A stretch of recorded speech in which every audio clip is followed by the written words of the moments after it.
The fifth was one of the greatest monarch of Europe. It was like around 16 in the 16th century. There was two great monarchs of the time. First one was the Ottoman Sultan, Suleiman the Magnificent, and another one in Europe was Charles V. When the Charles V attacked Rome, and he also sacked it, he attacked the Rome. The Pope was also under threat. So in that day, when the Rome was under attack and also was under the looting and the sack of by this German emperor, the Pope goes into this castle and takes refuge. That was around like from now to like 400 years ago. That is a brief history of just talk about the event of Castel Sant'Angelo.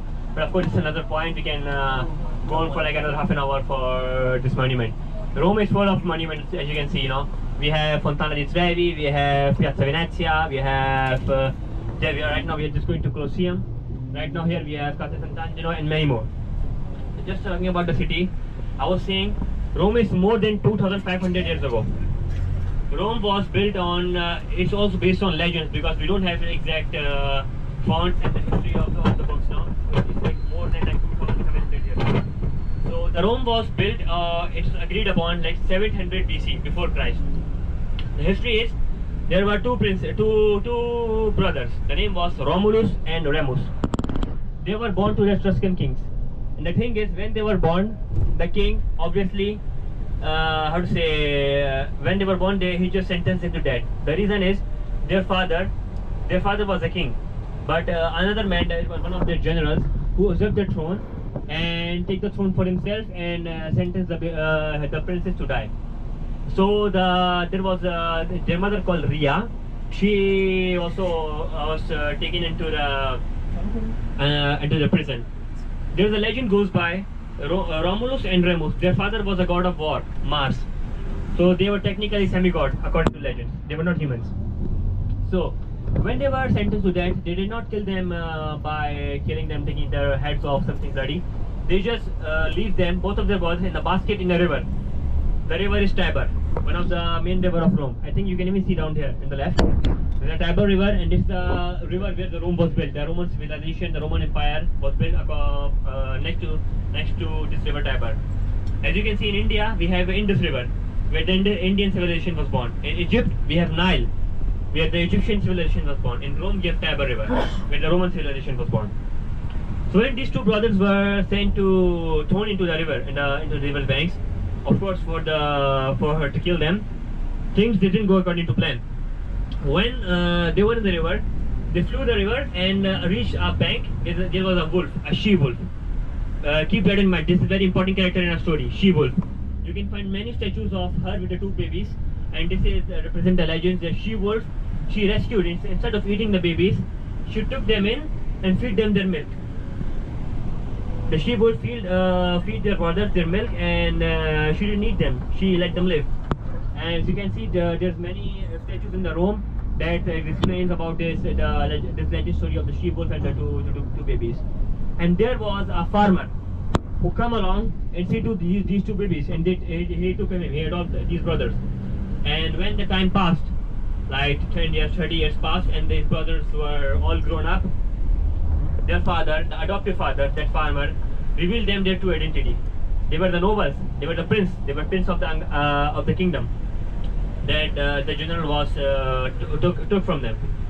So afterwards, of course, the things got very bad from them, sorry, and of course the war broke out.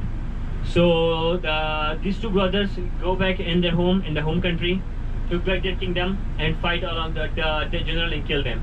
When they take their kingdom back, they didn't rule them. They leave their kingdom behind. They say we have a different dynasty, different destiny. So then these two brothers, Romulus and Remus, came back to the hill of Palatine and Aventine. These are two hills where the Rome was built. So exactly 2,753 years before, in 753 BC, these two brothers built their city, and things were bad for them because they had a dispute among them who will be the king of the city. Romulus said, "I am the elder one, I will be the king." Remus said, "No, age doesn't matter, I will be the king." So after all, yeah, this brotherly feud and badly, and the elder brother Romulus killed Remus, and after killing his brother, he took the throne. Took the throne for himself, and he ruled the Rome for 38 years. That's where the Rome was born, the city. And after on, of course, there were 7 kings, and they spent their territory to Etruscan for the whole of Italy. Then they take Greece, they take North Africa. Then the many years pass, like we have the Roman Empire. So that's how we can say the Roman, the legend, according to the legends, with how the Rome was built. Of course, the most important history, like one of the most important characters of Roman history, is like Julius Caesar. Right now we are 700 years ahead, in like year 45 BC, 45 before Christ. Julius Caesar was one of the most influential men in Rome. He basically, Rome was a republic, but for his existence he was too powerful and too influential. He was threatening the democracy, threatening the republic, not democracy. He was threatening the republic, the Senate. So eventually, this great man found himself at the mercy of the senators, and they killed him in 45 BC. We have say one of the most important history.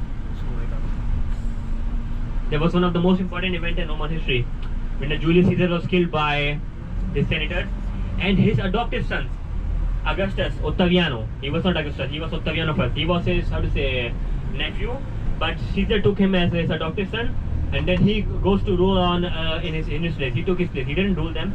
He got into the Senate, and very cleverly, he never, you can guess, he never called himself an emperor, but in fact he was a de facto emperor. He calls himself princeps, first among men. That was his title. And then he killed his rival. Rival was Julius Caesar's right-hand man, Marco Antonio. When Marco Antonio challenged the rule of Octaviano and take his alliance in Egypt for the Queen Cleopatra. There is also a history of like Cleopatra with Julius Caesar. Maybe they were lovers and they say they married and something otherwise, but we don't have the exact accounts of that. But there's the rumors about Cleopatra and Julius Caesar. And later on, Cleopatra, the queen of Egypt, also had relations with Marco Antonio, the rival of Octaviano. But when Octaviano defeated Marco Antonio and take over Egypt, he was one of the most important and the most powerful men on the whole world at that time, because the Roman Empire like expanded from the France to the Greeks of Anatolia, now Turkey. So it was like one of the most powerful empire in the world in that time. And that is the transition from Republican, the Roma Republica, the Republican Rome, to the monarchy, the absolute monarchy of under the emperor. And after that, there are 4 more important emperors: Claudio, we have Caligula, and the final one we have Nero. Nero, just I told you before, in the Vatican City, Nero was the one who killed Saint Peter, and also killed most of the Christians in the city. This is like about, I just told you, like Roman Empire 2000 years ago. This is the most we can think about as a general depiction of the Roman history. We can rest, or but I think for the Colosseum we won't have that much time to explain the history.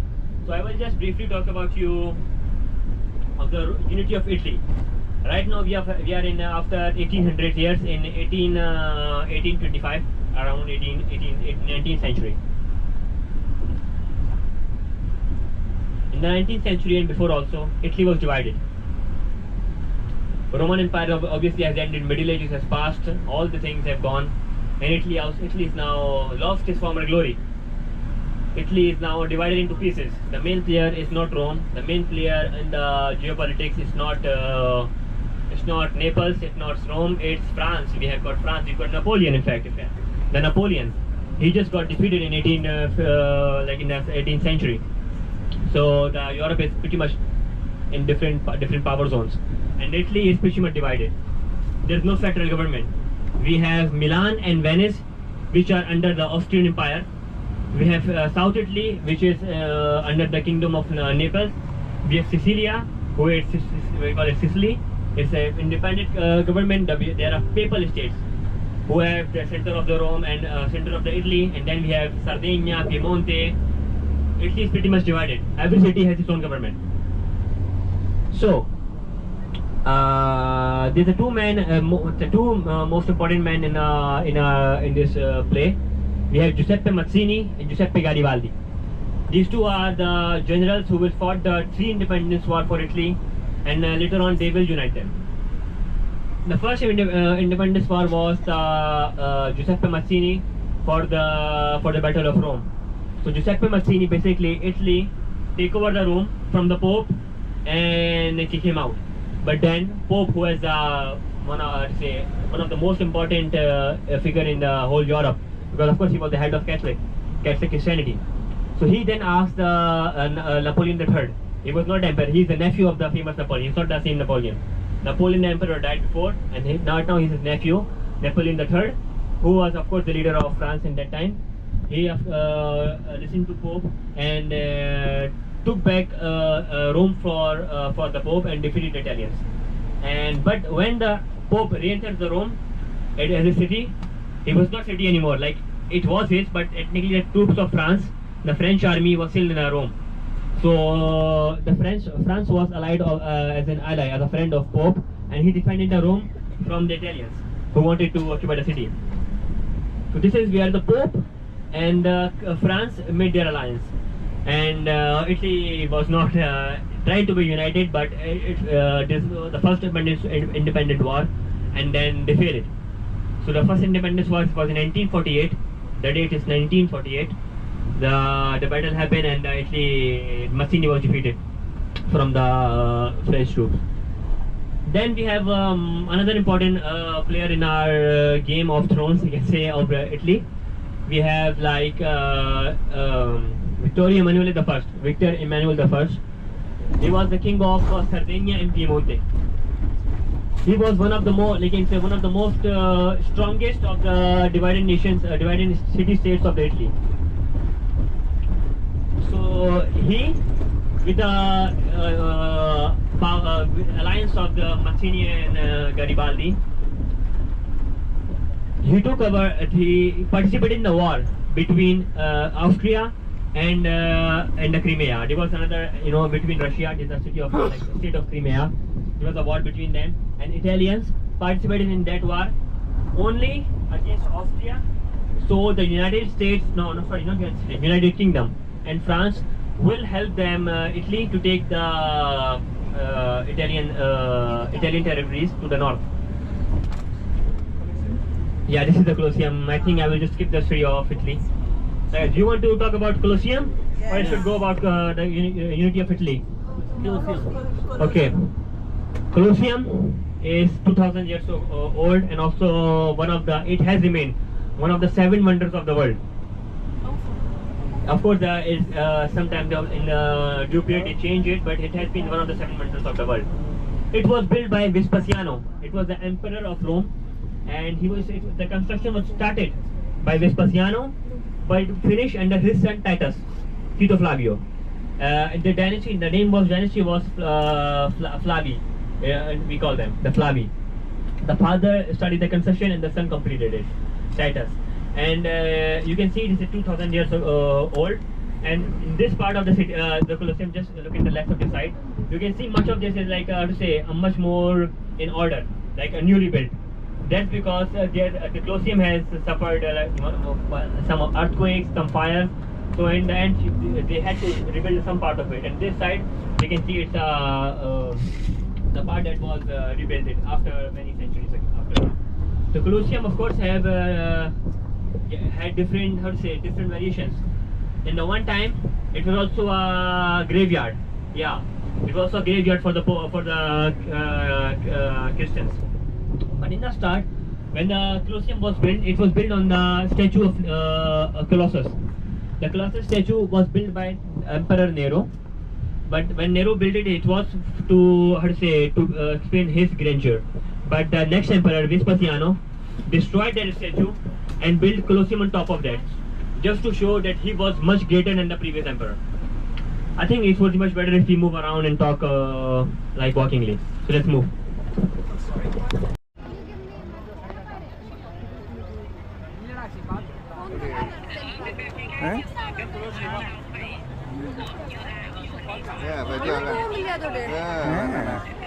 หาเลยยากไหวเด้